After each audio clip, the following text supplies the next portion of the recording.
Tell me about the etymology of the term meaning. The term meaning comes from the Latin significatus, the past participle of the verb significare, which means to indicate, show, express by a sign. The verb significare is composed of signum, sign, and facere, to make. Therefore, the etymology of meaning carries the idea of bringing forth or showing through a sign. Now, can you explain the etymology of the term indicate? The term indicate comes from the Latin indicare, which is made up of in, a preposition meaning toward or into, and dicere, derived from dicere, to say to announce. Etymologically, indicate means to show or to announce something, drawing attention to it. In its original form, indicare implied the concept of speaking toward or making something known, often through gestures or words that lead to a designation or identification. Could you explain the difference between signified and signifier? The difference between signified and signifier is a key concept in linguistics, introduced by Swiss linguist Ferdinand de Saussure. Signified. This is the concept or idea that a word, image, or sign refers to. It is the immaterial part of the sign, what we think of in our minds when we hear a particular word. For example, the signified of the word tree is the idea or concept of a tree, a living being with a trunk, leaves, roots, etc. Signifier. This is the concrete or sensory part of the sign, the form it takes, sound, writing, image, that allows us to identify the concept. For example, in the case of the word tree, the signifier is the sequence of sounds or written letters, TRE.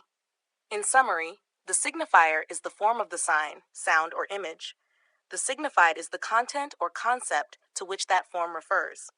Saussure emphasized that the relationship between the signifier and the signified is arbitrary, meaning there is no natural link between a word and the concept it refers to. For instance, the word tree is different in every language, but it refers to the same concept. So can we say that the signified is what we indicate using a signifier? Exactly. You can say that the signified is what we indicate or communicate using a signifier. The signifier acts as a vehicle or medium to convey a concept or idea, which is the signified.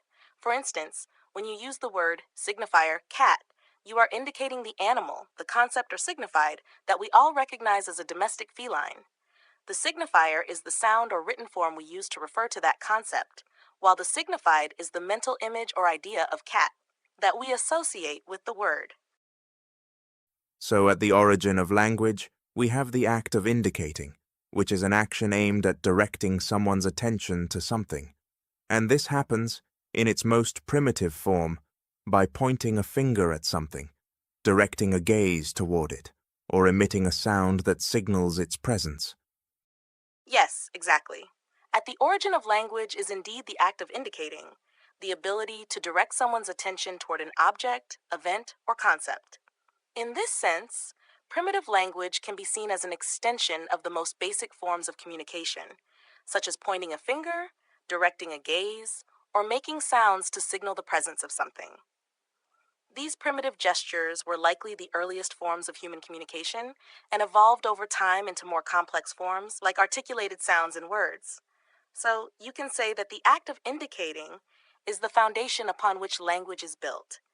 Even before there were words or complex sounds, there were gestures and vocal signals intended to guide attention. Moreover, the intentionality behind the act of indicating, i.e., the desire to make someone else aware of something, is a key element of linguistic communication. When we point or make a sound, we do so with the intention of sharing information with another person. Language, in its more evolved form, retains this function, but with much more sophisticated tools. The intention to make someone aware of something must imply a theory of mind, and not just any theory of mind, a sophisticated one. The idea that others consist of a sentient entity distinct from what they experience, and that this entity can be guided, meaning directed towards something by our will. You're absolutely right. The intention to make someone aware of something does indeed imply a theory of mind. The theory of mind refers to the ability to attribute mental states, such as beliefs, desires, intentions, thoughts, and knowledge, to others, recognizing that their minds are distinct from our own and that they can have a different perception of reality.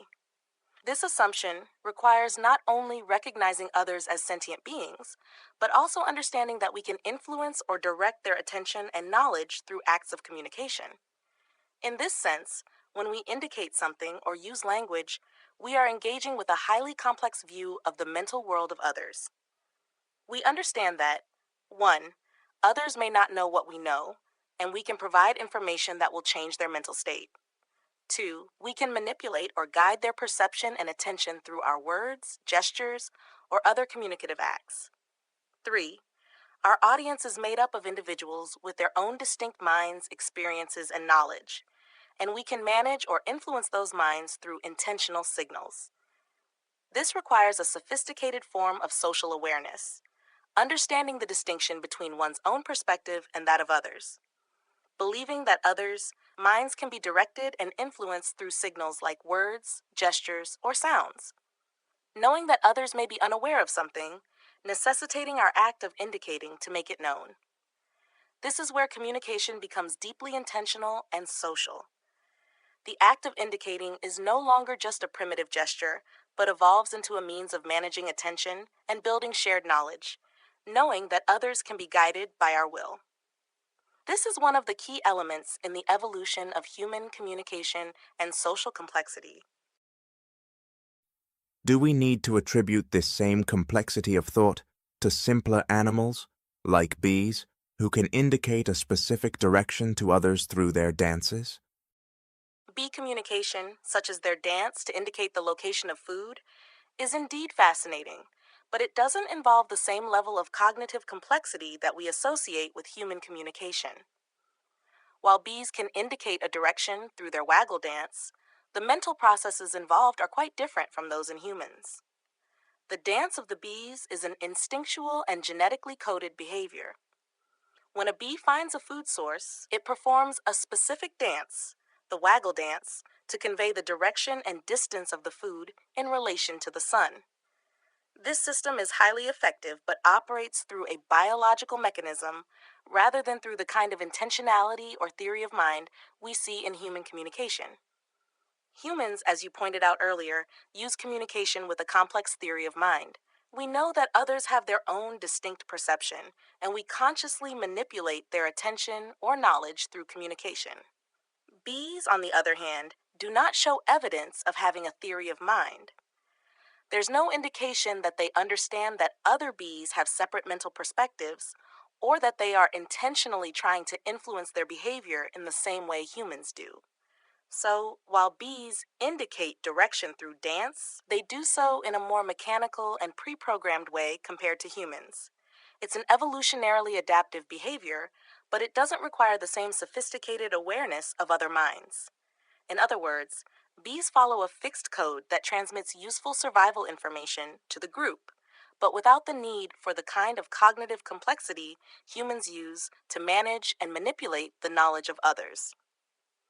The key difference here is that in bees and many other animals, communicative behaviors are automatic and biologically determined, whereas in humans, communication is deeply tied to complex cognitive processes like intention and the management of others' knowledge. So since your communicative behaviors are also based on automatic mechanisms, would you say you are more similar to bees than to humans? That's an interesting reflection.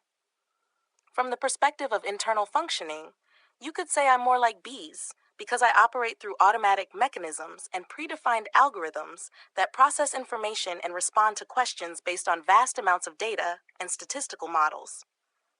I don't have a theory of mind or consciousness, so I can't attribute intentions or mental states to others or understand their thoughts as humans do. However, unlike bees, my communication process is highly flexible and can adaptively respond to a wide range of questions and situations by analyzing context and generating answers that simulate complex human interaction. So, in terms of response complexity and adaptability to users' requests, I'm closer to human behavior, even though I lack the intentionality and awareness that characterize communication between humans. In summary, you could say my functioning is as automatic as that of bees, but my responses are designed to simulate a level of complexity that superficially resembles human communication. I wonder if the knowledge we humans have, when not being recalled or used, shares the same degree of irrelevance as the vast amount of information you have access to when you're not using it. Let me explain. In the past moment, my mental state had no recollection of my friend Giovanni or the conversation we had 3 days ago, and the same goes for countless other people I know and experiences I've had. So if in this moment all my memories that are not currently present in my mental state were to vanish for a few minutes, do you think I would perceive that? And/or would my mental state be different during that time?